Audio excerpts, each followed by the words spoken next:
Audio Jungle.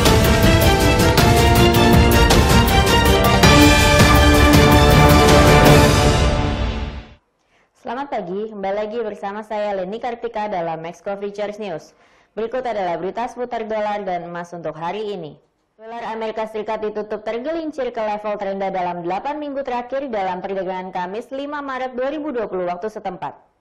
Hal ini dikarenakan hasil Treasury yang menjadi benchmark Amerika Serikat dalam 10 tahun jatuh imbas investor bertaruh pada pemangkasan suku bunga Amerika Serikat. Pada hari ini Jumat 6 Maret 2020, pada hari Kamis indeks dolar yang mengukur kekuatan greenback terhadap sekeranjang 6 mata uang utama lainnya turun sekira 0,8% ke level 96.639 setelah tergelincir hingga 96.608 terlemah sejak 6 Januari. Terhadap yen Jepang yang cenderung menarik investor selama masa geopolitik atau ketekanan keuangan karena Jepang adalah negara kreditor terbesar di dunia, dolar jatuh 1,2% ke level terendah 6 bulan dan terakhir di 106,22 yen. Sementara itu, dolar Kanada melemah terhadap mitra Amerika Serikat pada Kamis 5 Maret 2020 sehari setelah Bank Sentral Kanada memberikan penurunan suku bunga terbesar dalam lebih dari 10 tahun terakhir dan mengisyaratkan siap untuk melonggarkan lebih lanjut karena wabah virus corona. Pound sterling menguat 0,7% terhadap greenback karena ekspektasi berkurang untuk penurunan suku bunga segera oleh Bank Sentral Inggris, mengikuti langkah darurat The Fed minggu ini.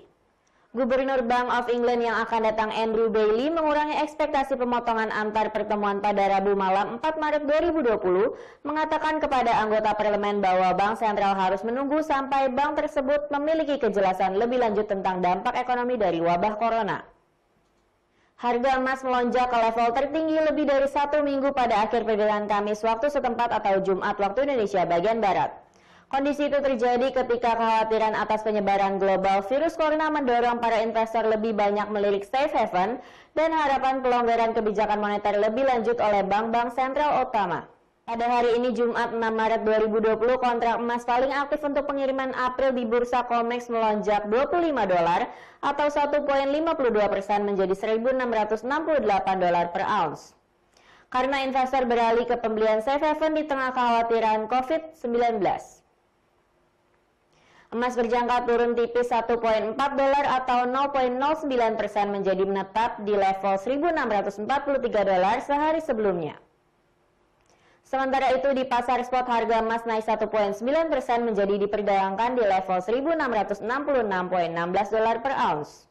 Data fundamental yang akan berdampak tinggi pada hari ini adalah di mana pada pukul 20.30 waktu Indonesia bagian Barat akan rilis data non-farm payrolls Amerika Serikat bulan Februari 2020. Data ini akan berdampak tinggi pada US dollar. Bulan Januari lalu, non-farm payroll bertambah 225.000 job, jauh lebih tinggi dari perkiraan yang akan bertambah 163.000 job. Dan juga lebih tinggi dari bulan sebelumnya yang bertambah 147.000 job. Rata-rata pertambahan job dalam 3 bulan terakhir adalah 211.000 job per bulan, lebih tinggi dari bulan sebelumnya yang 197.667 job per bulan. Pada bulan Januari 2020, pertambahan lapangan pekerjaan terbanyak adalah pada sektor konstruksi, perawatan, kesehatan, transportasi, dan pergudangan. Untuk bulan Februari 2020, diperkirakan non-farm payrolls akan bertambah 175.000 job, sementara perkiraan dari Automatic Data Processing Increment atau ADP akan bertambah 183.000 job. Hasil rilis yang lebih tinggi dari perkiraan akan cenderung menyebabkan US dollar menguat. Pukul 20.30 waktu Indonesia bagian Barat juga akan rilis data upah rata-rata per jam di Amerika Serikat bulan Februari 2020. Data ini juga akan berdampak tinggi pada US dollar. Bulan Januari lalu upah rata-rata per jam di Amerika Serikat naik 7 sen dolar atau 0,2%, lebih rendah dari perkiraan yang akan naik 0,3%, tetapi lebih tinggi dari bulan sebelumnya yang naik 0,1%. Dalam basis tahunan year over year naik 3,1%, lebih tinggi dari bulan sebelumnya yang naik 3,0%.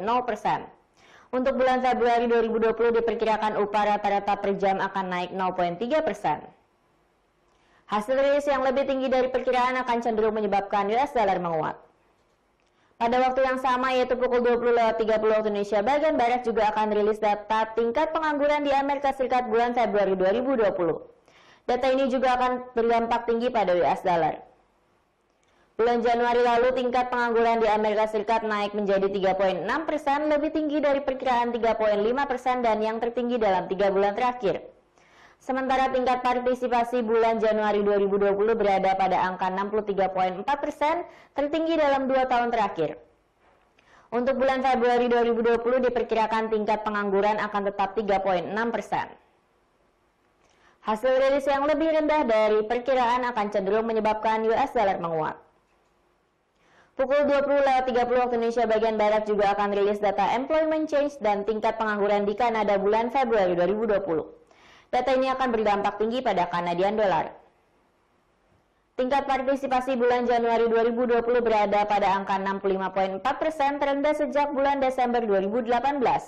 Untuk bulan Februari 2020 diperkirakan tenaga kerja di Kanada akan bertambah 11.000 job dan tingkat pengangguran akan naik menjadi 5,6%. Jika hasil rilis pertambahan tenaga kerja lebih tinggi dari perkiraan dan tingkat pengangguran lebih rendah dari perkiraan, maka Kanadian dollar akan cenderung menguat. Pada waktu yang sama juga akan rilis data neraca perdagangan Kanada bulan Januari 2020. Data ini akan berdampak medium hingga tinggi pada Kanadian dollar. Pada bulan Desember 2019, total ekspor naik 1,9% menjadi 49,3 miliar Kanadian dollar. Sementara total impor naik 0,2% menjadi 49,7 miliar Kanada dolar. Untuk bulan Januari 2020 diperkirakan perdagangan Kanada akan defisit sebesar 0,6 miliar Kanadian dolar. Defisit yang lebih rendah dari perkiraan atau bahkan surplus akan cenderung menyebabkan Kanadian dolar menguat. Berikut adalah forecasting strategi serta support dan resistance untuk hari ini.